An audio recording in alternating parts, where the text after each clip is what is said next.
نیکی کیا نہیں، مغفرت ہو تو کیسے ہو؟ مر گیا، قبر میں پہنچ گیا، برزخ میں پہنچ گیا، کوئی اصالے ثواب کرتا نہیں، سب بھول گئے۔ یار دوست جسے اس کے بغیر چین نہیں ملتا، بیوی کو اس کے بغیر چین نہیں ملتا، لقمہ گلے سے نیچے نہیں اترتا، ماں باپ محبت عظمت کے عظیم نشان، بچے کی معمولی تکلیف بھی نہ ماں کو گوارا تھی نہ باپ کو گوارا تھی، لیکن بچہ مر گیا، سب نے بھلا دیا، کسی نے یاد نہیں رکھا، کسی نے ایصال ثواب نہیں کیا۔ اب وہ کل قیامت میں رب ذوالجلال کے سامنے کھڑا ہے، رب ذوالجلال کے سامنے کھڑا ہے، اور یقین ہے کہ نہ تو میں نے خود اعمال کیے، نہ کسی نے میرے لیے اعمال کر کے مجھے ثواب پہنچائے۔ یقین ہے، کامل یقین ہے، پوری طرح وہ سمجھتا ہے، اچھی طرح جانتا ہے کہ آج تو تیرے لیے جہنم کا ہی فیصلہ ہوگا، لیکن جانتے ہیں رب کیا کہے گا؟ رب کہے گا میرے بندے 45 سال تو نے گناہوں میں گزار دیے، میری نافرمانی میں گزار دیے، چلو وہ تو ختم ہوا معاملہ، بعد میں بہت سارے لوگوں سے یاریاں، دوستیاں، رشتہ داریاں لگا رکھی تھی، بنا رکھی تھی، انہوں نے بھی بھلا دیا، لیکن میں تو تیرا کریم رب ہوں، میں تو تیرا کریم رب ہوں، میں تو مستحق نہیں ہے تب بھی میں تجھے جنت دوں گا۔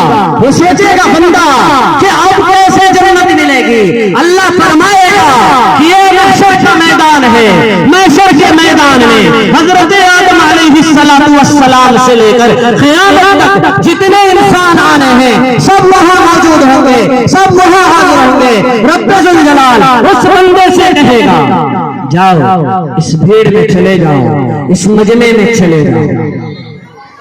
کیا کروں گا رب؟ اللہ کہے گا تیری مغفرت کا نظام سمجھا رہا ہوں، جا اس مجمع میں چلا جا۔ کیا کروں؟ کہا کہ کرنا کچھ نہیں ہے، جاؤ امت محمدیہ محمد رسول اللہ صلی اللہ علیہ وسلم، ان کی امت یہ ہے، ان کی افراد کے چہروں کو جھانک جھانک کر کے اچھی طرح غور سے دیکھو، تلاش کرو، پہچانو جا کر، کسی حافظ قرآن کا ہاتھ پکڑو اور کہو کہ چلو میرے ساتھ چلو، حافظ جی چلو، رب نے مجھے پکڑ رکھا ہے اور کہا ہے اگر کوئی حافظ تیری سفارش کر دے گا، اگر کوئی حافظ یہاں آ کر کہہ دے گا کہ ربا اس بندے کو تو جنت دے دے، بغیر اعمال کے بھی میں تجھے جنت دوں گا، غیر اعمال کے بھی میں تجھے جنت دوں گا۔ پہچان لیجئے چہرے ہیں، اچھی طرح پہچان لیجئے چہروں کو، کل کام آنے والے ہیں، کل کام آنے والے ہیں۔ ان کی عظمت کو، ان کی عقیدت کو، ان کی محبت کو اپنے دلوں میں جگہ دیجئے، اپنے دلوں میں جگہ دیجئے، کل آپ کے لیے سفارش کریں گے۔ لیکن اگر آپ کسی کو، اب تو آپ کو کسی تھانے دار نے اگر پکڑ لیا ہو، معاملہ ہو آپ کا کسی تھانے میں اور آپ جائیں تو کسی بندے کے وہاں تھانے میں جان پہچان ہو تھانے میں، تو اس کو سفارش کے لیے اگر لے جانا چاہتے ہیں تو راستے میں اگر دور ہے تھانا، چائے پانی کھانا پینا ہوگا، وہ خرچہ کون برداشت کرے گا؟ جو لے جائے گا وہی نا، جو سفارش کرنے والے کو لے جائے گا کہ میری سفارش کر کے مجھے وہاں تھانے سے بچا لو، میرا معاملہ حل کرا دو، اس کا خرچہ پانی کون برداشت کرے گا؟ راستے کون کرے گا؟ وہی نا جو لے جا رہا ہے، ان کا خرچہ پانی کون برداشت کرے گا؟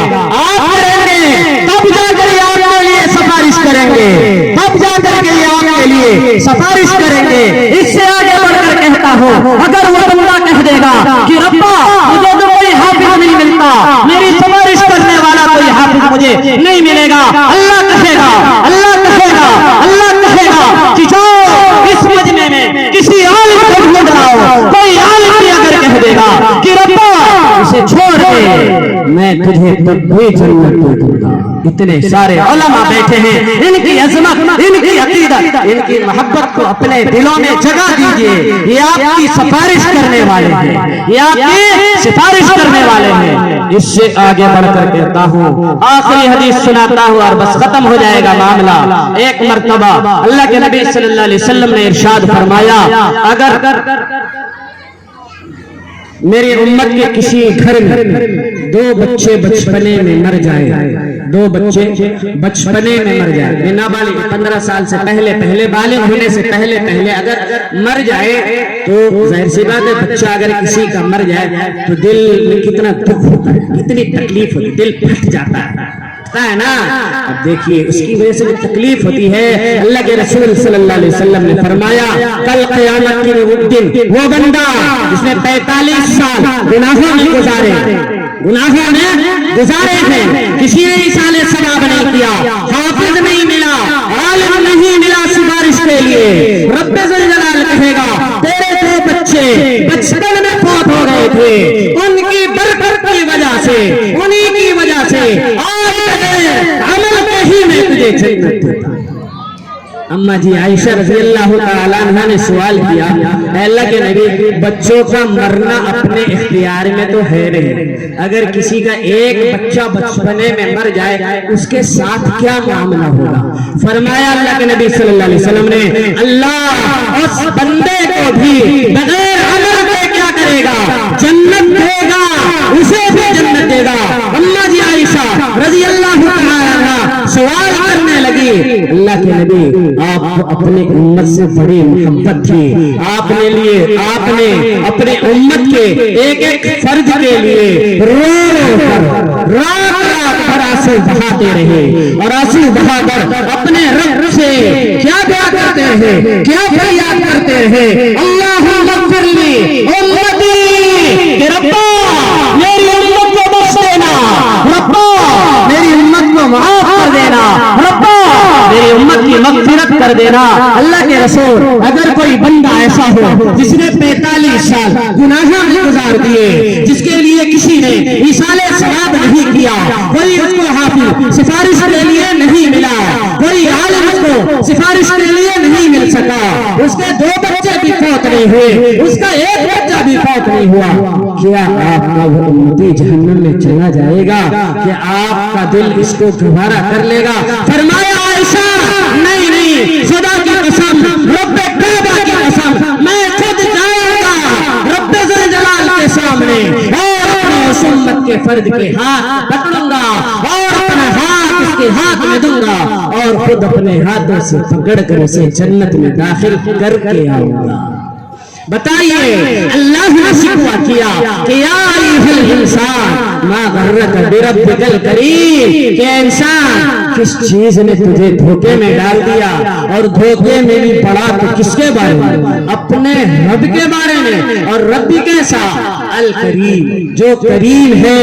اگر اس رب کی محبت اس کے بعد بھی ہمارے دلوں میں پیدا نہ ہو تو ہم سے بڑا محروم کوئی نہیں ہو سکتا۔ خدا کرے جو بات میں سمجھانا چاہتا ہوں وہ سمجھانے میں کامیاب ہو جاؤں اور آپ کے دلوں تک وہ بات پہنچ جائے۔ وآخر دعوانا ان الحمد للہ رب العالمین۔